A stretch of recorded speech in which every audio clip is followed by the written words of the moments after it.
Look behind the frames, Carol. All of them. Those were my husband's last words before he died. I thought it was the morphine talking. Dying people say strange things, but 4 days after his funeral, I couldn't sleep. I took down our wedding photo and turned it over. Cut away the backing. There was an envelope taped to the back. Fresh tape. Inside was a letter in his handwriting. It started with an apology, then one sentence about a name I'd never heard. I stood in my kitchen at 1:45 in the morning holding a letter from my dead husband and realized I'd been married to a stranger. My children had been acting strange for weeks. Mysterious phone calls, whispered conversations. They stopped when I walked in searching through their father's things when they thought I wasn't looking. They knew something they weren't telling me. The letter said to look behind all the frames, every picture in the house. So I did. Birth certificates with names I didn't recognize. Documents that made no sense. A bank account with more money than we should have had, and a business card for a private investigator. My husband had been hiding something big enough to take to his grave. Something that was about to tear my family apart, or bring us together in a way I never imagined. We're creating a community of people who know that our best chapters can happen at any age. Now back to the story. The grass was still wet from the morning rain. I could feel it soaking through my shoes as I stood at the edge of Edward's grave watching them lower the casket. The cemetery workers moved quietly. Professionally, they'd done this before. Many times I hadn't. David stood on my right, his hand on my elbow like I might fall over. Emily was on my left, close enough that I could smell her perfume, something floral and expensive. She'd worn it to her wedding, I remembered, because Edward had sneezed during the vows. People were talking to me. I could hear their voices low and careful. "So sorry for your loss. He was a good man. If you need anything," I nodded, said. "Thank you. Did whatever you're supposed to do when your husband of 41 years is being put in the ground." David's phone buzzed. He pulled it from his pocket, glanced at the screen, then put it away. 2 minutes later, it buzzed again. This time, he stepped back and answered it, his voice too quiet for me to hear. Emily noticed too. She watched him over my shoulder, her jaw tight. "Who keeps calling him?" I asked. "Work," Emily said, too fast. "You know how David is." I did know. David ran his own consulting firm and treated his phone like a lifeline, but he'd turned it off during the service. I'd seen him do it. Emily's phone chimed. She didn't answer it, just squeezed my arm and smiled. The kind of smile you give someone when you're trying to distract them from something. The service ended. People started to leave. I stood there for a while longer, watching the workers fill in the dirt. David and Emily hovered. They didn't speak to each other, but they kept looking at each other, having some kind of conversation I wasn't part of. Mom, David said, "We should go." I let them guide me to the car. 4 days earlier, I'd been sitting in a different chair in a different room, with the same 2 people hovering over me. The hospital room smelled like bleach, and something underneath it that bleach couldn't cover. Edward was in the bed, small under the white sheets. They'd turned off most of the machines an hour before. Now it was just the one monitoring his heart, beeping slower and slower. David and Emily had gone to get coffee. I knew they were giving me time alone with him. I appreciated it even though I didn't know what to do with it. Edward's hand was cold. I held it anyway. His eyes opened just a little. He tried to focus on my face. "Carol," he said. His voice was almost nothing. "I'm here." He squeezed my hand. It took him everything he had. "Look behind the frames," he said. Each word cost him. All of them. "Find Michael." "Who's Michael?" "Tell him I looked for him." His eyes were wet. Tell him I'm sorry. Edward. I don't understand, but he was already gone. His hand went slack in mine. The monitor made a sound I'll hear for the rest of my life. David and Emily came back and found me still sitting there, still holding his hand. My house felt wrong when we got back from the cemetery. Too big, too quiet. Well, stay tonight, Emily said. She was already taking off her coat. You don't have to do that. We want to Mom. David was heading toward the kitchen. I'll make coffee. I sat on the couch and let them take over. Emily brought me tea. I didn't drink. David moved around the house like he was looking for something. He went into Edward's office and stayed there for 10 minutes. When he came out, he was frowning. What were you doing in there? I asked. Just checking if Dad had any paperwork we need to deal with. Insurance stuff. I can handle that. I know you can, but let us help. Emily sat next to me and took my hand. We're worried about you. You shouldn't be alone right now. I've been alone before. Not like this. She was right, but I didn't say so. I let her hold my hand and pretend she was comforting me while her brother went through Edward's office. They left around 10:00. Emily hugged me at the door. David kissed my forehead. They both made me promise to call if I needed anything. Their phones buzzed as they walked to their cars. I locked the door behind them and stood in the hallway listening to the silence. Edward's voice was still in my head. Look behind the frames. I'd spent 4 days telling myself it was the morphine. Dying people say strange things. Michael was probably someone from his childhood or a cousin I'd never met. It didn't mean anything, but I couldn't sleep. At 1:45 in the morning, I was sitting on the couch in the dark, staring at the wedding photo on the mantel. We'd been so young. Edward was 30. I was 27. His suit was brown because that's what his friend loaned him. My dress was my mother's. We got married in a courthouse and went to a diner after. Best day of my life. I got up and took the frame off the mantel. It was heavier than I expected. I turned it over. The back was covered with that brown paper they use to seal frames.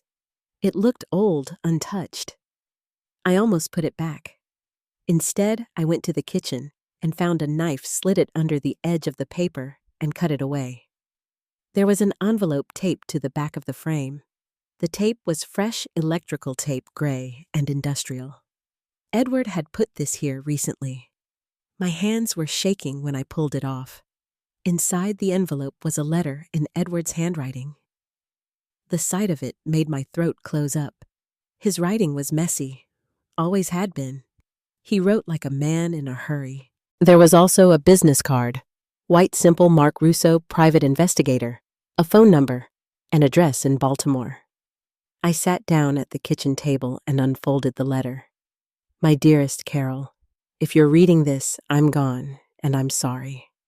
I'm sorry for 41 years of a lie I told by omission. Everything between us was real. The love, the life, the children, all real. But I wasn't whole. I left part of myself behind to protect someone. The man you married was Edward James Miller, but I was born John Henry Koval. I changed everything about myself to keep someone I love alive. I had a son before I met you. His name is Michael, and I gave him up to save his life. I was 22, broke and desperate. Isabel Reyes, the woman I loved, was dying pregnant with our child. I borrowed money from a dangerous man to try to save her. She died anyway. And the man came for me and our baby. To protect Michael, I gave him up for adoption and disappeared. It was the only way to keep him safe. I've searched for him for 47 years. I found him 6 months ago, but this disease found me first. I'm out of time. You're reading this because I trust you more than I trusted myself. Find him. Give him the letter I wrote for him. Tell him I never stopped looking. Tell him I'm sorry. David and Emily will be scared and angry. They won't understand at first. Help them see that love does not divide, it multiplies. Mark Russo helped me find Michael. He will help you too. You are the strongest person I ever knew. Finish what I could not. I love you. Forgive me, Edward. I read it 3 times. Then I put it down on the table and stared at the wall. My husband had a son who was 49 years old, a son he had never told me about, a son he had been looking for since before I met him. David and Emily had a brother. I had questions, too many, but Edward had left me answers. Behind the frames, he had said all of them. I looked around the kitchen. There were frames everywhere. On the walls, on the shelves, on the refrigerator. 41 years of marriage documented in photographs. How many of them were hiding something? I picked up Mark Russo's card and held it up to the light. The paper was thick, expensive. A private investigator. Edward had hired a private investigator. I looked at the letter again. You are the strongest person I ever knew.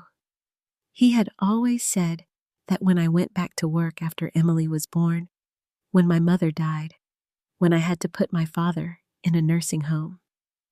You are stronger than you think, Carol.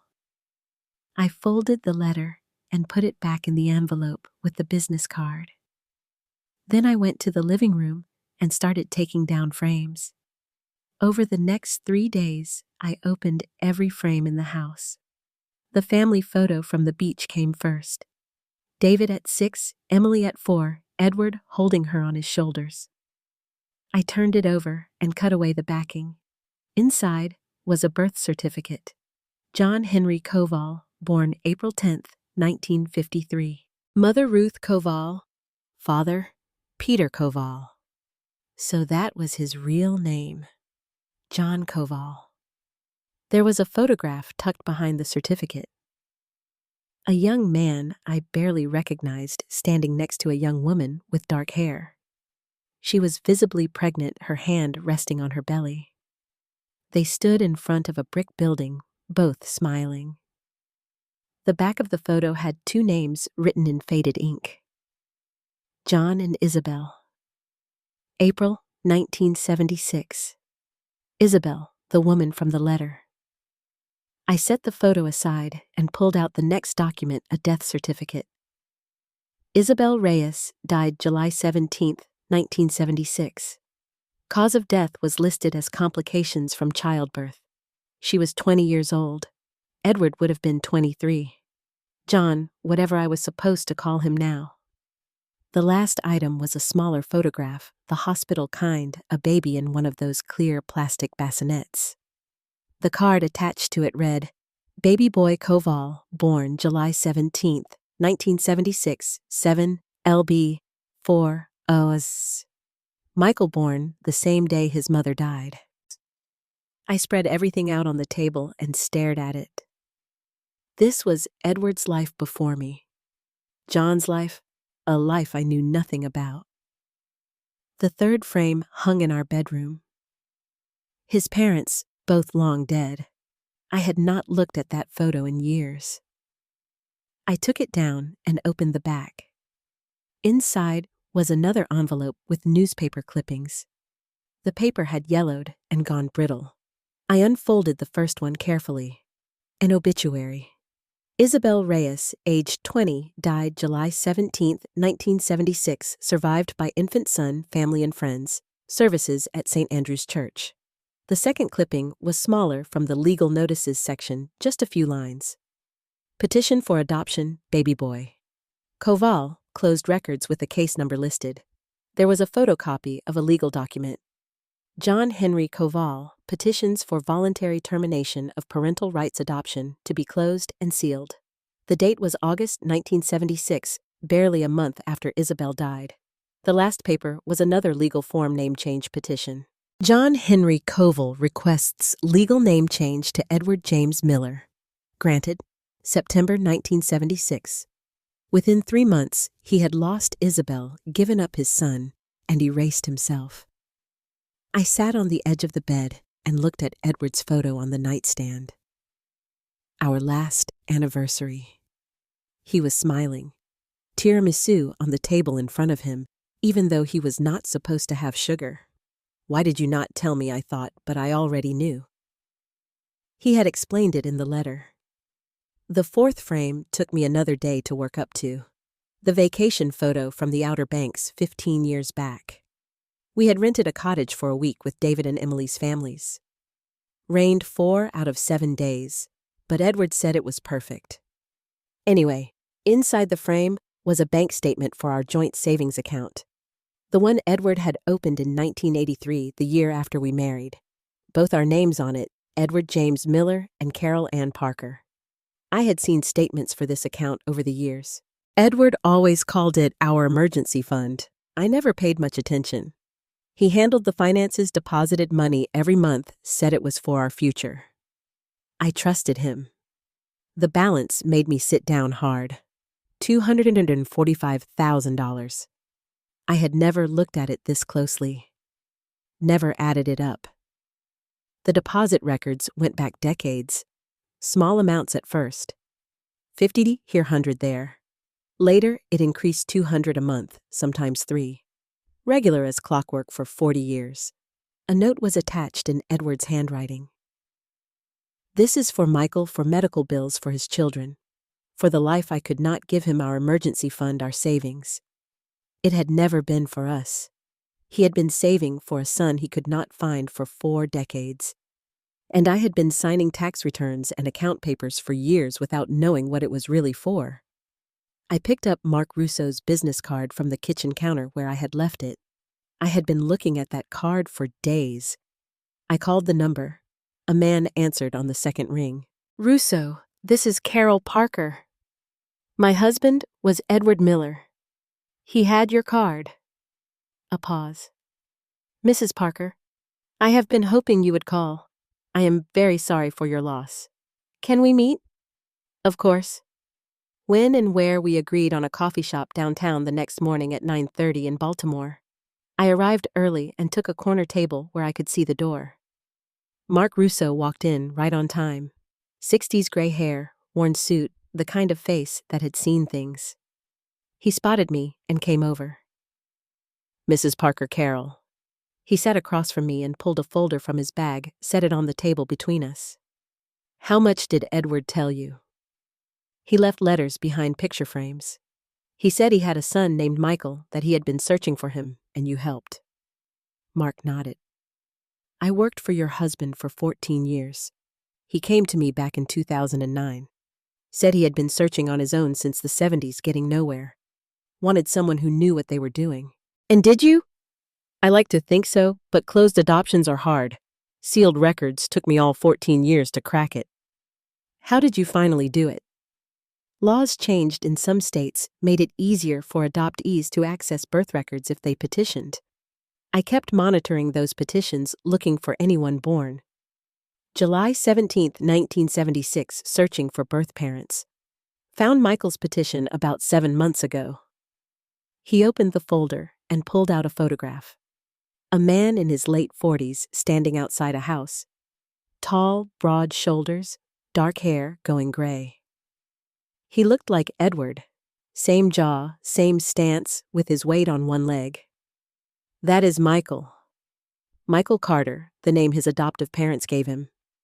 Lives about 1 hour 45 minutes from here. Works as an electrician. 2 kids, both teenagers, divorced about 5 years back. Edward knew all this. I gave him the full report 6 months ago. He sat in his car in my parking lot and cried. Said he was going to write a letter, make a plan to meet Michael face to face. Called me 2 weeks later and told me he had been to the doctor. My throat went tight. The cancer. Yeah, he knew time was short. Asked me to help him put everything together for you. Said you were the only person he trusted to finish this. I looked at the photo of Michael. He had kind eyes. Has Michael been looking to for years? That is how I found him. He hired his own investigator, tried to unseal his adoption records. When I found his petition, I knew it had to be him. Dates matched, location matched everything. Mark pulled out more papers, contact information, Michael's address, phone number, a full background report. Your husband wanted you to have this. He was putting it behind another frame, but ran out of time, so he left it with me to give to you. Mark's eyes were sad. He really loved you. Talked about you every time we met. Called you the strongest person he knew. He kept saying that. He meant it. I took the folder and held it. Inside was everything I needed to find Michael, a man I had never met. A man who did not know I existed. Do my children know about this? I asked. Mark shifted in his seat. When Michael could not find his birth father through official channels, he did what people do. Found David and Emily online. Reached out to them about 3 weeks ago, right before Edward died. My stomach dropped. They knew. They knew someone claiming to be their father's son had contacted them. I do not think they believed him. That explained the phone calls at the funeral, the searching through Edward's office. They knew and had not told me. I thanked Mark Russo and left with the folder, drove home, and spread everything on the kitchen table next to the other documents. Then I called David. Can you and Emily come over tonight? I need to talk to both of you. Is everything okay? Just come over. Around 6, they arrived together. I heard them on the porch talking quietly before David used his key. Mom. He came into the kitchen and stopped when he saw the papers on the table. What is all this? I was hoping you would tell me.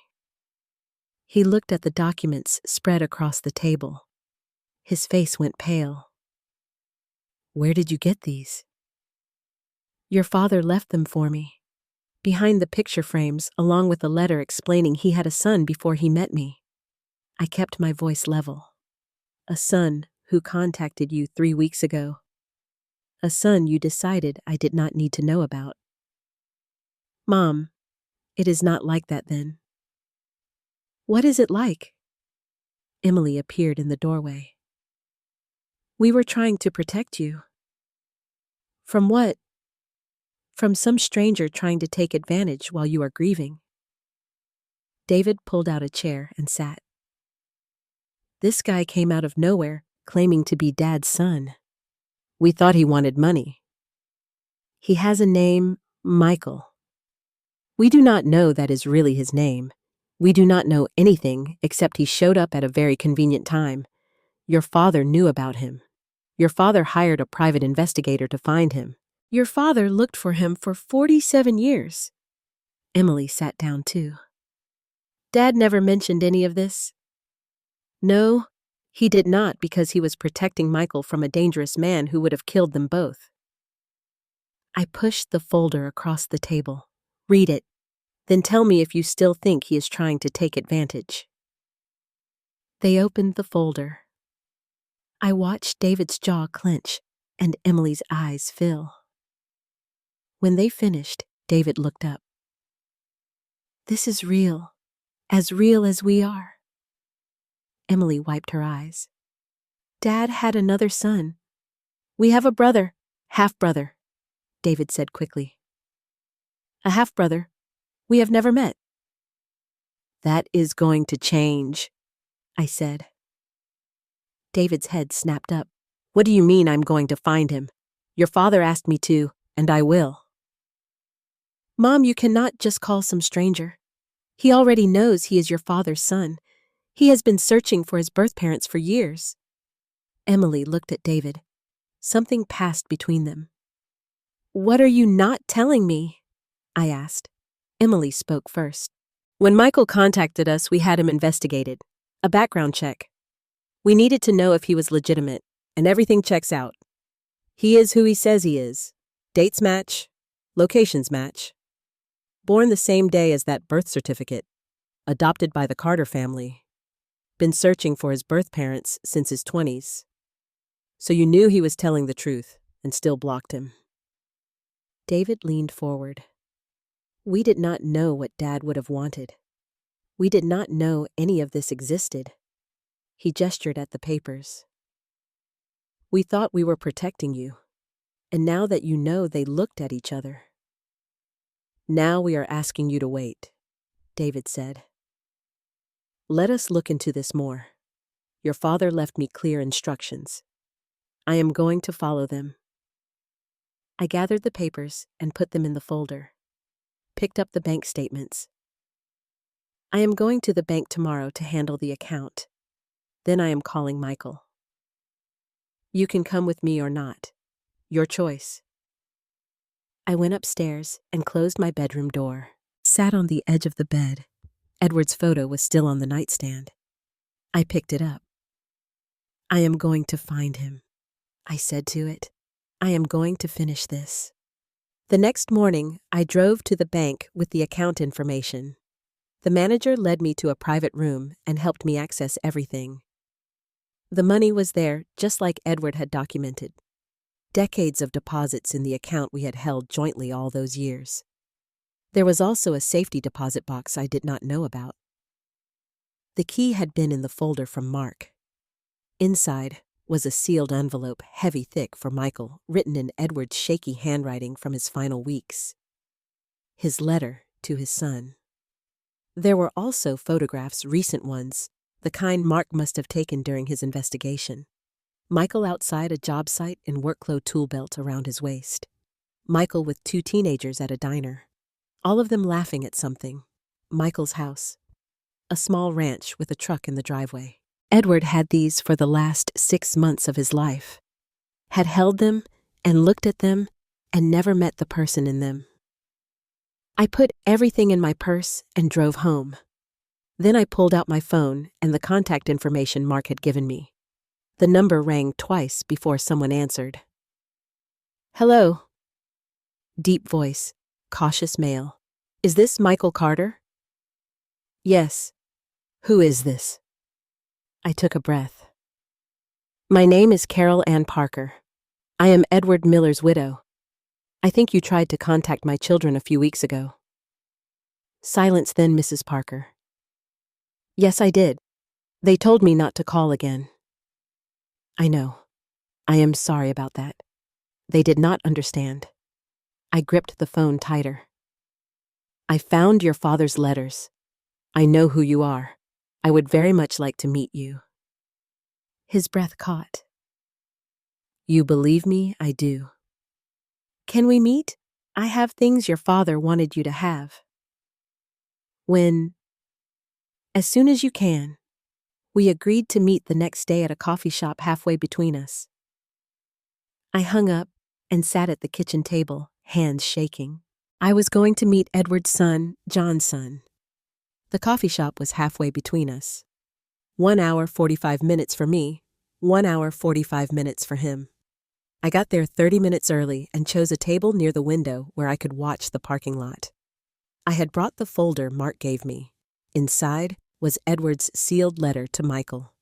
The photographs from the safety deposit box and copies of everything I had found behind the frames, birth certificates, death certificates, adoption papers, proof. A blue pickup truck pulled into the lot at exactly 11. A man got out, tall, broad shoulders, wearing jeans and a work jacket. He stood by his truck for a minute, looking at the coffee shop like he was deciding whether to go in. Michael, he looked so much like Edward, it hurt. Same height, same build, same way of standing with his hands in his pockets. His hair was darker but going gray at the temples. He had Edward's jaw. He finally walked toward the entrance. I watched him come through the door, saw him scan the room. Our eyes met. He knew somehow. He knew it was me. He came over slowly. Mrs. Parker. Carol, please, Michael. He held out his hand, and I shook it. His palm was rough, calloused working hands. He sat down across from me. Up close, I could see Edward even more clearly. The shape of his eyes, the way he held his mouth when he was nervous. Thank you for meeting me, he said. I was not sure you would. I was not sure either. Not at first. A waitress came by and we both ordered coffee.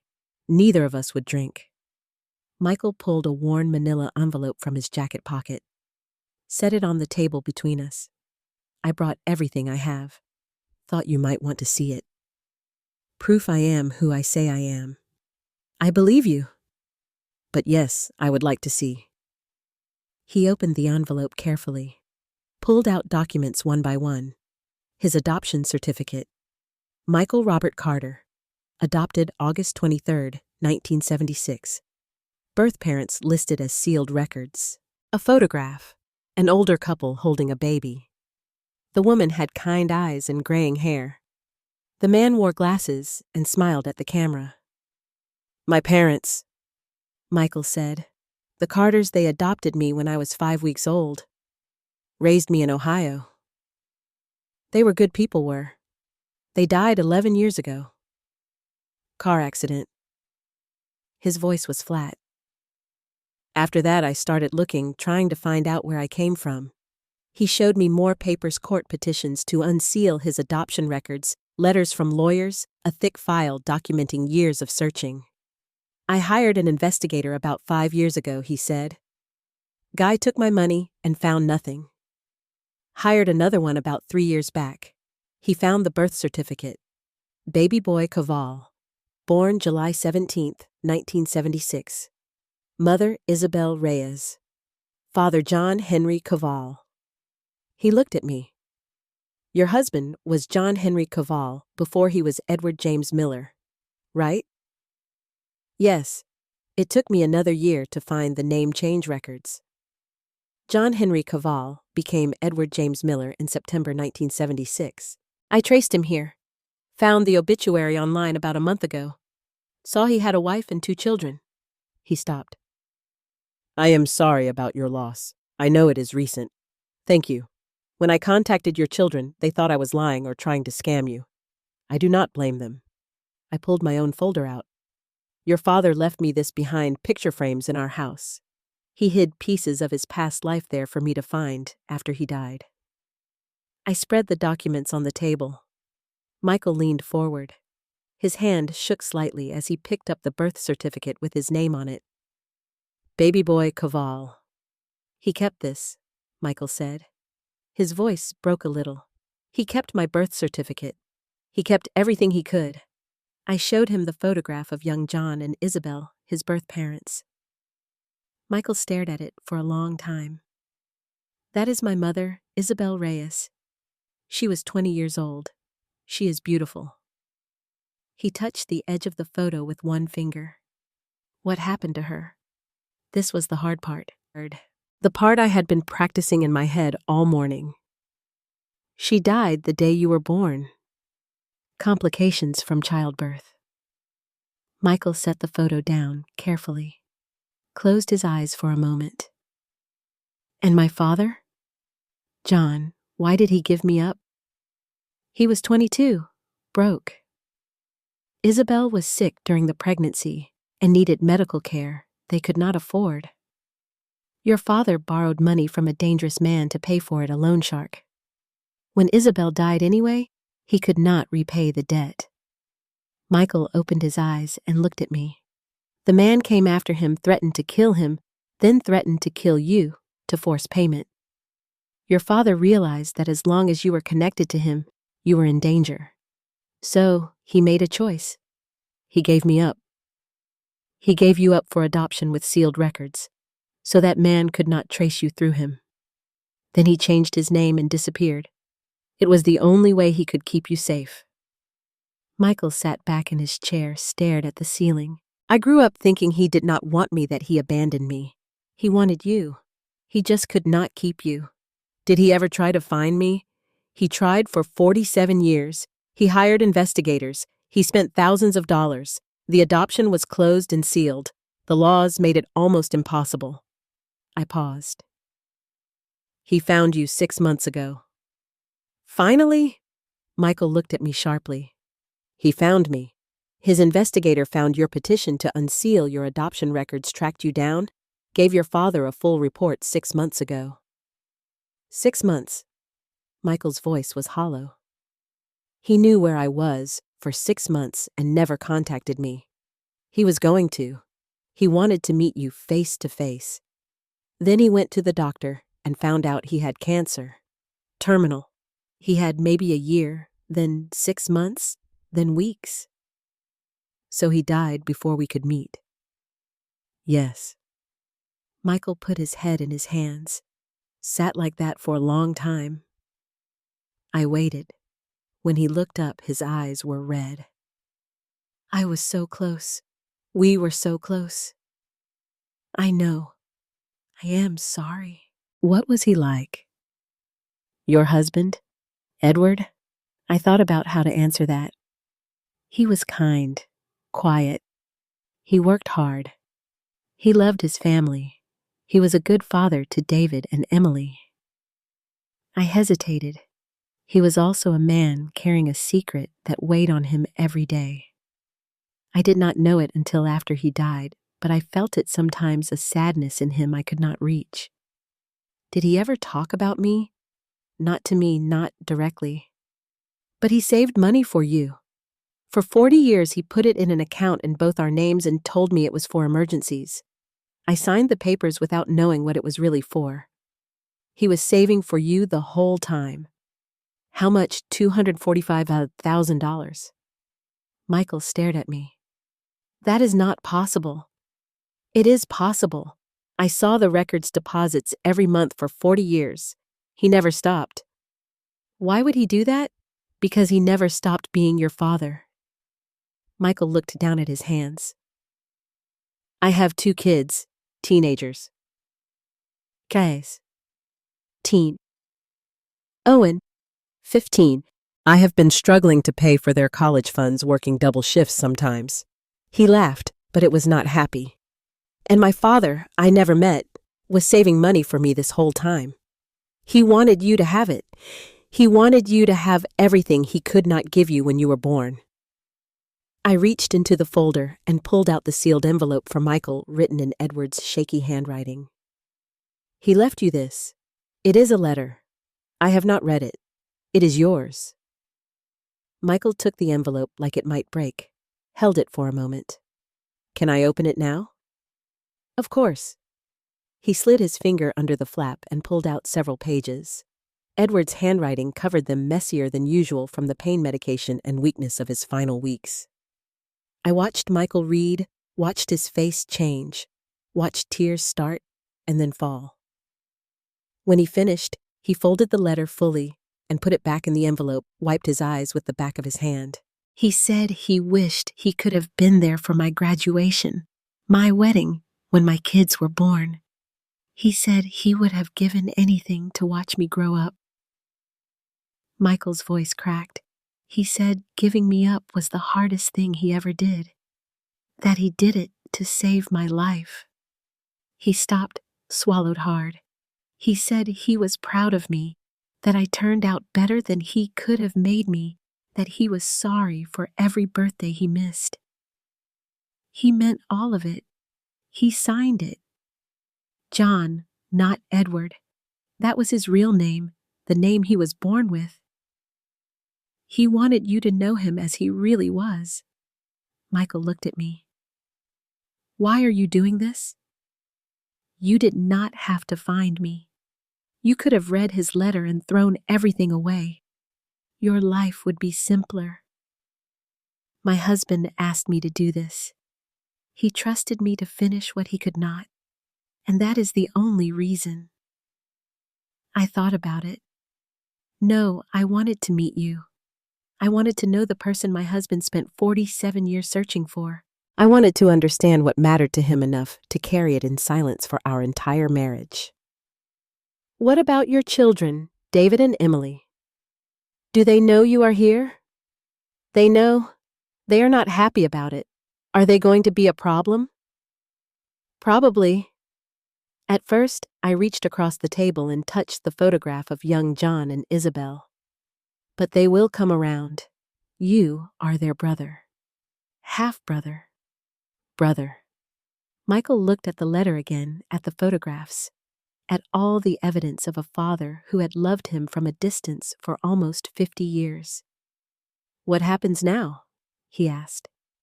"That is up to you. Your father left you money. A lot of it. It is yours. No strings attached." I paused. "He also left you a family if you want it." "You mean you—" "I mean me and David and Emily and their children, your nieces and nephews." I smiled a little. "It is complicated and messy, and they are going to be difficult about it at first. But if you want to be part of this family, you are. Your father made that clear in his letter to me." Michael was quiet for a long time. Then he said, "I have spent my whole adult life wondering where I came from, who I was, why I was given up. Now I know." He looked at me. "He gave me up to save my life. He spent his whole life trying to find me. And he left me you. He did. Then, yes, I want to meet them. David and Emily.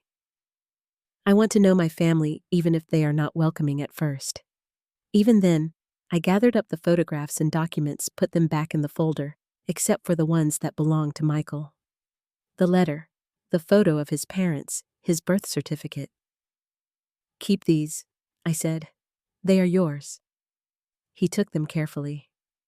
"Thank you for believing me, for coming here, for finishing what he started. Thank you for searching, for not giving up. He would have wanted you to keep looking." We stood up. The coffee we had ordered sat cold on the table. Michael walked me to my car. We stood in the parking lot, and I looked up at him. He really was tall. Edward had been tall too. "Can I call you?" he asked. "Maybe we could meet again. I have questions about him, about his life, what he was like." "Yes, I would like that. I do not want to make things harder for you with your children. Let me worry about that." He nodded, looked down at his hands holding the letter and the photograph of his parents. I did not think anyone would believe me. "Your kids certainly did not. They will eventually." "You sound more certain than I feel." "I am not certain about them, but I am certain about you." I pulled my keys from my purse. "This is complicated, Michael. It is going to take time, but your father wanted you to have a family, so that is what I am going to give you." He looked at me for a long moment, then suddenly stepped forward and hugged me, quick and awkward, but real. "Thank you," he said into my shoulder. "Thank you for not turning me away." I hugged him back. He smelled like sawdust and coffee, like work and worry and hope. When he pulled away, his eyes were red again. "I will wait to hear from you." "You will." I drove home with the folder on the passenger seat and Michael's phone number written on a scrap of paper in my wallet. Edward had a son, and now I had another choice to make. Tell David and Emily I had met him, or give Michael and myself time to build something real first. I decided to wait. I met Michael 4 times over the next 3 weeks. Coffee at first, then lunch at a diner halfway between us, then a walk around a park when the weather turned warm. We talked about Edward. I told him about the man I had married, the way he read the newspaper every morning with his coffee, how he hummed when he was fixing something in the garage, the time he drove through a snowstorm to bring Emily her forgotten retainer before a school dance. Michael told me about the Carters, his adoptive parents who had loved him and raised him well, his mother who made him practice piano even though he was terrible at it, his father who taught him carpentry and how to fix a car engine. He showed me photos of Grace and Owen. Grace looked like Isabel, dark hair and serious eyes. Owen had Michael's build, already tall at 15. They were good kids dealing with the divorce, Michael said, living with their mother most of the time but spending weekends with him. I did not tell David or Emily about any of it. I meant to. Every time I picked up the phone to call them, I put it back down. The deception sat heavy in my chest, but I kept going back. Michael needed time. I needed time. That is what I told myself. On a Tuesday afternoon, David showed up at my door unannounced. I knew the moment I saw his face that he had found out. "Where were you this morning?" he asked. "No. Hello." "No." "How are you? I had coffee with a friend." "What friend? Does it matter?" "It matters when the friend is the man claiming to be Dad's son." David pushed past me into the house. Emily was behind him. Her face was tight. They both went straight to the kitchen and stood there waiting for me. I closed the door and followed them. "You have been meeting with him," David said, "for weeks behind our backs." "I have been getting to know him." "There is a difference. We asked you to wait. We asked you to let us look into this more before you did anything. You asked me to wait forever." "That is different than waiting." Emily pulled out her phone and set it on the table. "I have a tracker app for Mom's safety in case she falls or gets lost." She looked at me. "You have been driving 1 hour 45 minutes away every few days. Same coffee shop, same diner?" I checked. Michael Carter lives 20 minutes from both places. I should have been angry about the tracking. Instead, I just felt tired. "Yes, I have been meeting Michael. He is your father's son. He has a right to know his family." "We do not know that for sure," David said. "Yes, we do. You saw the evidence, the birth certificate, the adoption papers, the name change. It is all real. Documents can be faked. Not like that. Not going back nearly 50 years. I pulled out a chair and sat down. "Your father left me instructions. He wanted me to find Michael. He wanted Michael to have a family. I am doing what he asked." David leaned against the counter, arms crossed. "Dad lied to us our entire lives. How do we know he was telling the truth about this?" "Because I found it behind the picture frames he told me to look behind.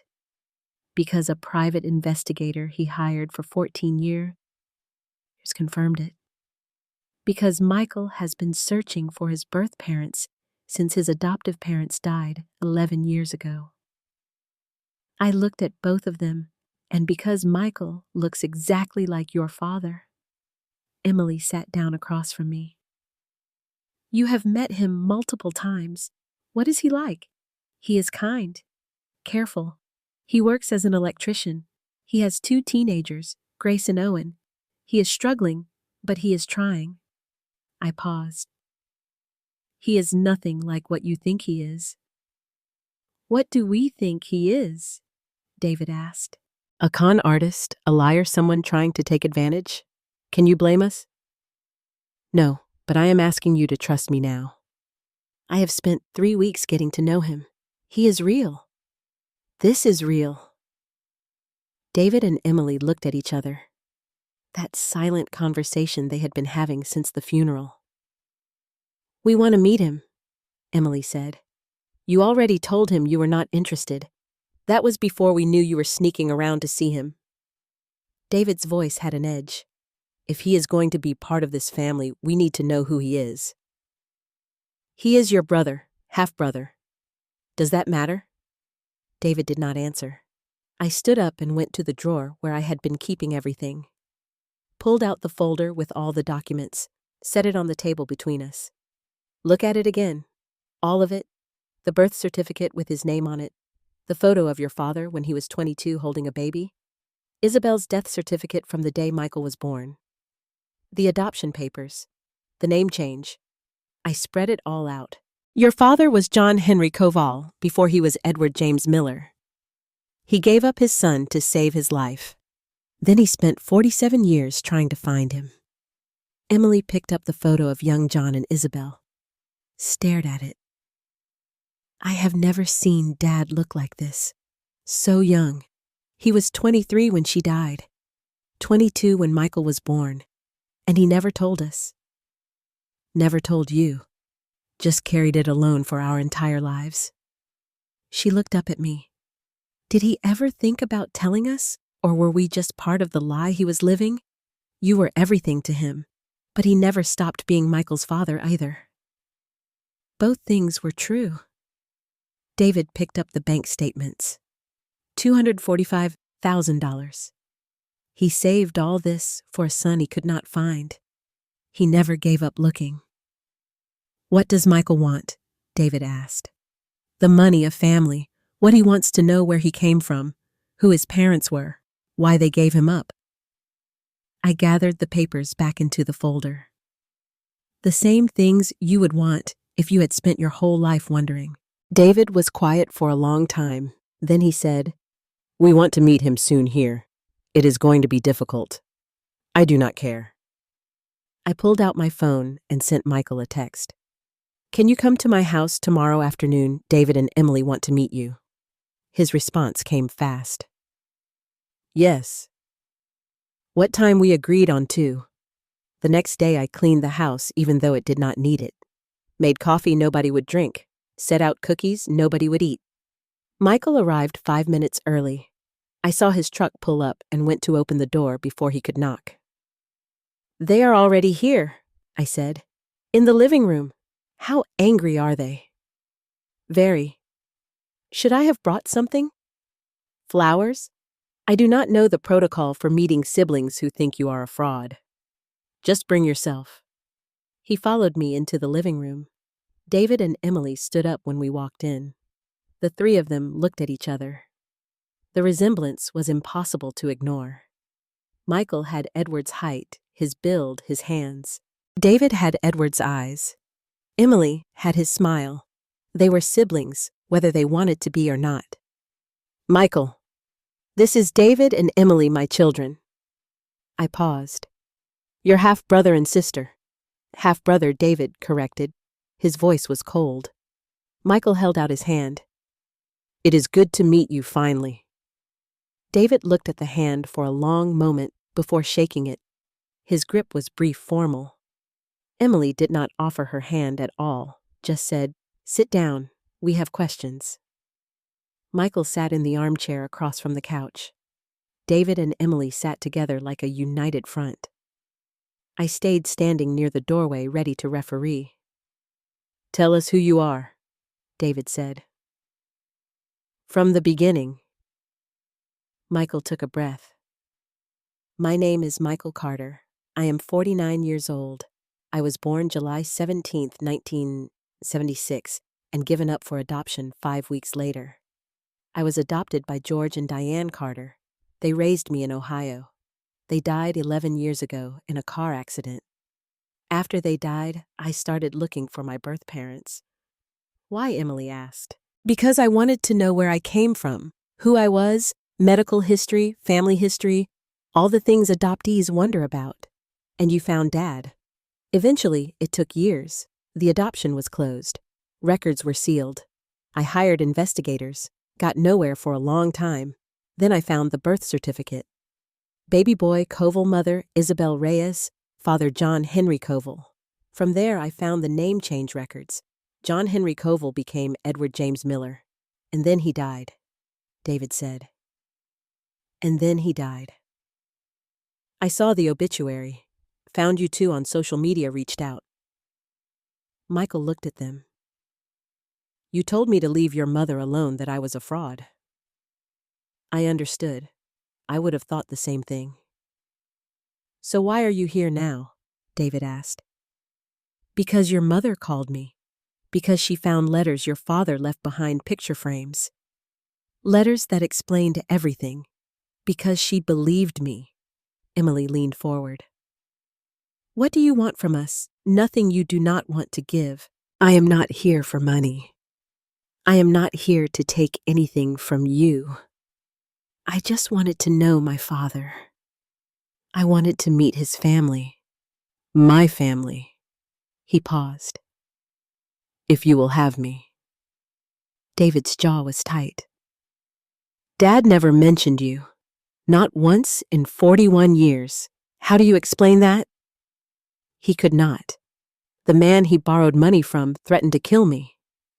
The only way to keep me safe was to completely disappear from my life. Change his name, move away, never contact me. If he had told anyone about me, it could have gotten back to that man. Michael's voice was steady. He gave me up to save my life. That is what Mom said. It is what he said in the letter he left for me. Michael pulled the envelope from his jacket pocket. He found me 6 months before he died.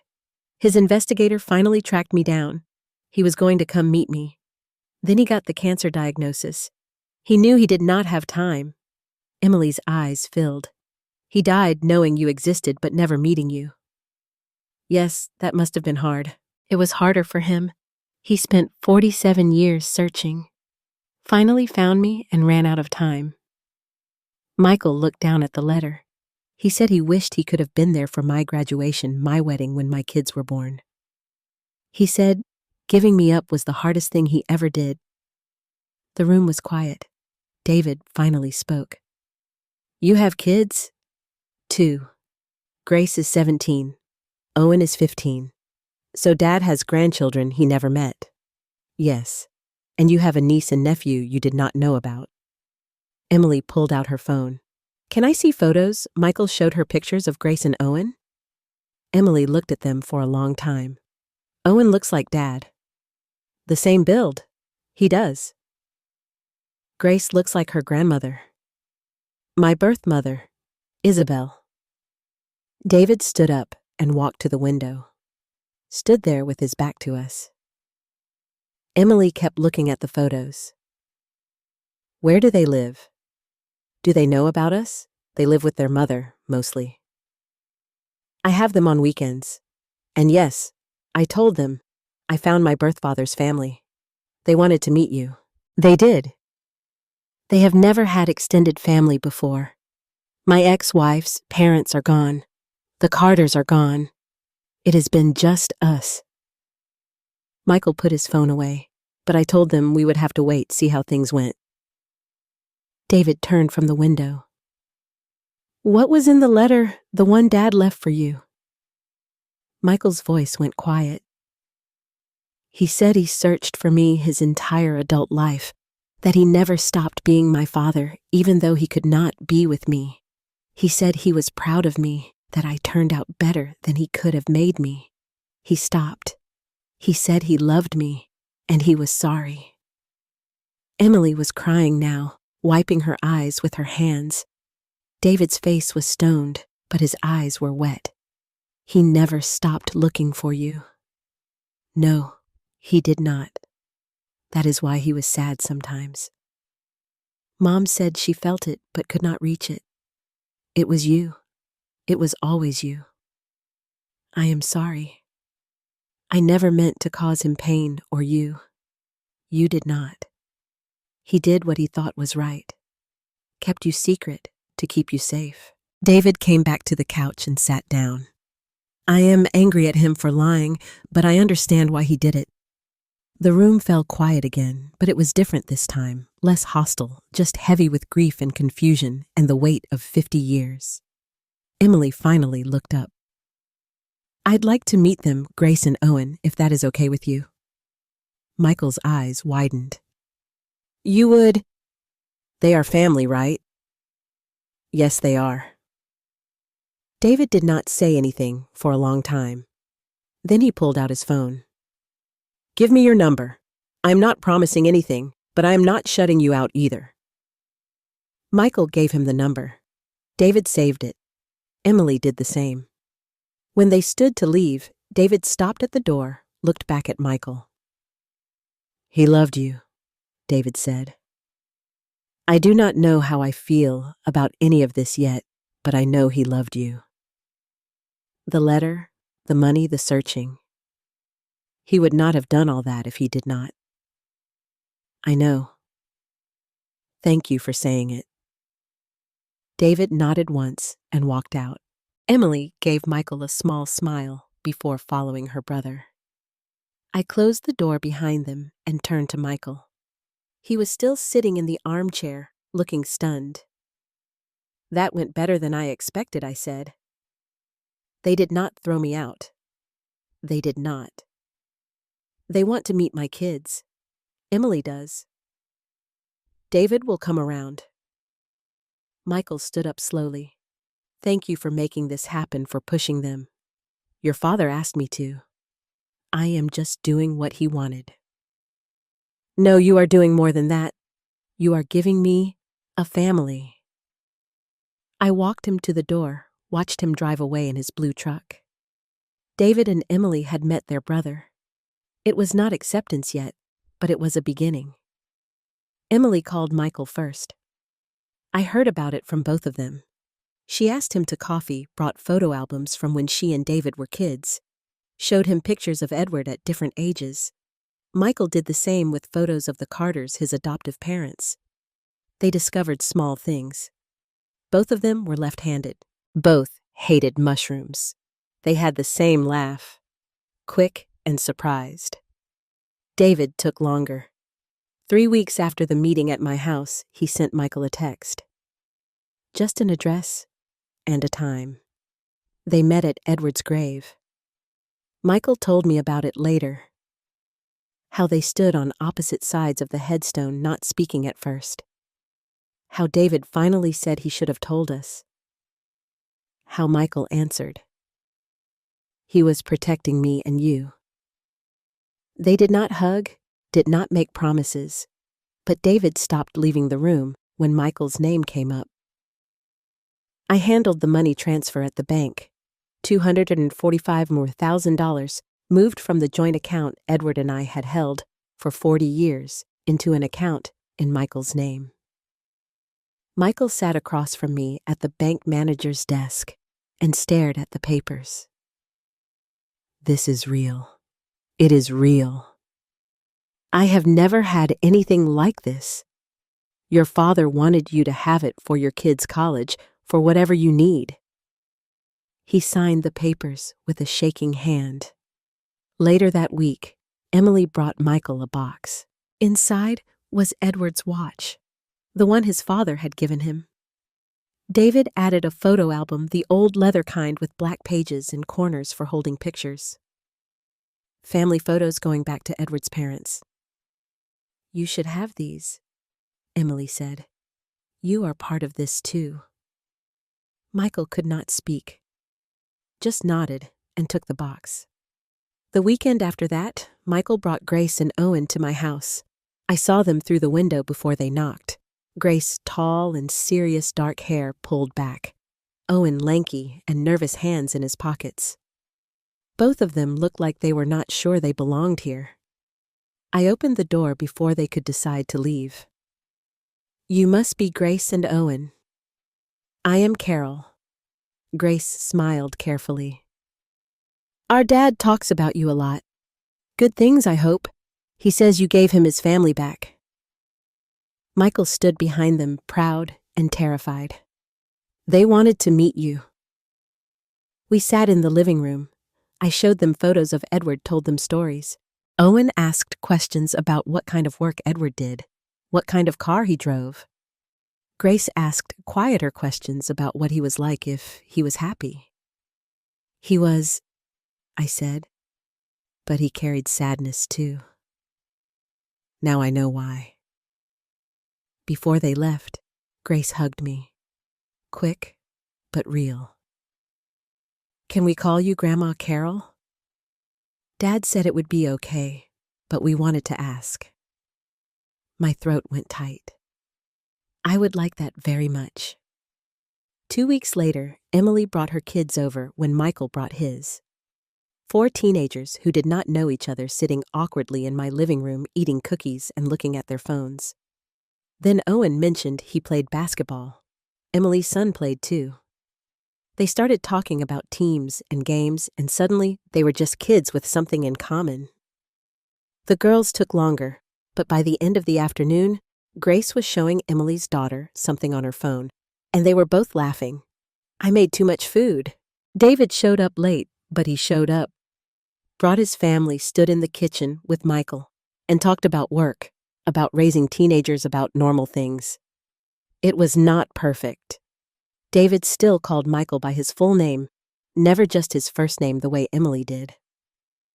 There were silences that felt heavy. Moments when someone would start to say something about Edward and then stop unsure, but they were trying. A month after the first meeting, I hosted dinner. Everyone, all three of Edward's children, their families, all the grandchildren. My dining room table was not big enough, so we used the kitchen table too, pushed together awkwardly with a board across the gap. Mismatched chairs, too many people talking over each other. Emily told a story about the time Edward drove her to 3 different stores looking for a specific color of ribbon for a school project.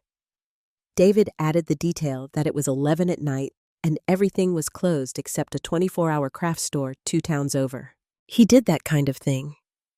David said drove forever if we needed something. Michael listened quiet. Then he said in his letter to me, he wrote that he wished he could have done things like that, driven me. Places been there for small things. The table went silent. He missed all of it. Michael continued, but he thought about it. He imagined it. That counts for something. Emily reached across the table and squeezed his hand. The conversation moved on. Lighter things. Someone told a joke. The kids argued about something. Dishes got passed and dropped and passed again. I watched from my seat at the head of the table. 3 of Edward's children, 7 grandchildren, a family built on secrets and sacrifice and love that survived both. After everyone left, the house was a mess. Dishes everywhere, chairs out of place. It smelled like food and coffee and too many people in a small space. I started cleaning up, then stopped, sat down at the table instead. Edward's wedding photo was still on the mantel where I had put it back after finding his letter behind it. Next to it was a space I had been thinking about for weeks. I pulled out my phone and looked at the photo I had taken during dinner. All of us, David and Emily and Michael, standing together behind the table, their families around them, me at the end, smiling. The next day, I had it printed and framed. Brought it home and carried it to the mantel. I set it next to Edward's and my wedding photo. 2 frames, 2 versions of family, both real. Edward had given me 41 years of marriage, 2 children, a life built on trust, even when he was carrying weight I could not see. Then in death, he had given me one more gift. A son who had spent his whole life searching. Children who learned that family could grow even in grief. Grandchildren who had never met their grandfather, but carried pieces of him in their faces and their gestures. I touched both frames, the young couple in the first, not knowing what was coming. The full table in the second, proof of what we had become. I finished it, I said to the photo of Edward. Like you asked, the house was quiet, but it did not feel empty. It felt like the pause between gatherings, like people would be back soon. They would be. Michael was bringing the kids next weekend. Emily wanted to go through more photo albums.